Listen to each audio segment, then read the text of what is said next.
Welcome you guys to another edition of Scary Stories with Sage Mystic.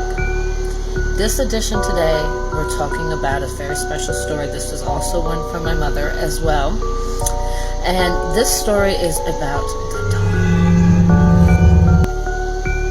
doll. So it just so happens that this story kind of goes in line with the first edition that we had on the Blue Boy. Except for this is the Barbie.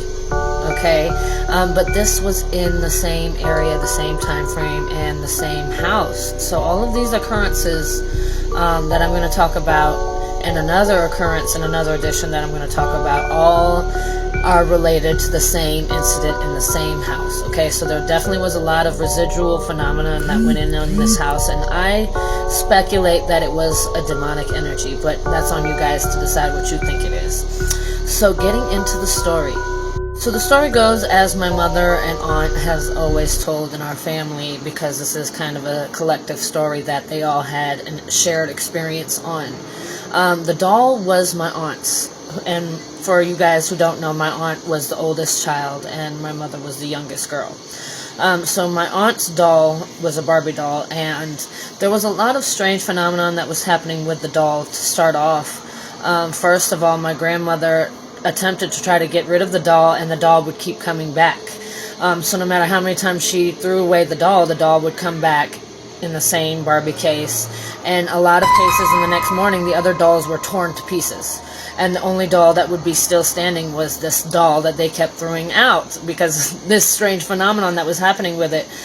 So that was definitely something that just kept sparking this scare within our family with this doll. There was one specific story that I always remember my mother telling me about this story, and that's my great-grandmother would come over and sometimes tell stories to her grandchildren. My great-grandmother would tell stories to my mom and them when they were kids. So she would tell this famous story that only maybe some people know about: dip it in milk and the blood will come out. So it's definitely a very scary story for those who don't know. And it was a scary story that was told in our family quite a lot, passed down through generations, that we just continued to tell over and over. So she was over there telling the story, and most of the lights were out. And my mom just so happens to take a glance over to the side because she heard something, and through the little nightlight they could see this doll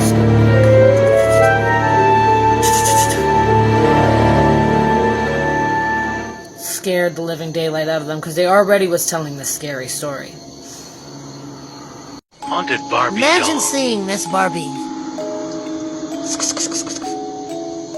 See nothing but its little shadow and then its little body running through the hallway, reflected on the nightlight. Imagine that. So after having that occurrence, and then the countless incidents where my grandmother tried to get rid of the doll and it mysteriously appeared back in the house, and all the other dolls were torn to pieces, eventually my grandma decided that she was going to burn this doll, because that was the only way she could get rid of it. So before there even was that whole conjuring people and the things that they went through, my grandmother was going through these kinds of things on countless occasions. And there is also another situation that happened in that house that I will tell you guys about in another episode. But this concludes my scary doll story and how they disposed of the doll. And this is in the same house as the Blue Boy. So thank you guys for joining me on this special Scary Stories edition with the Scary Barbie.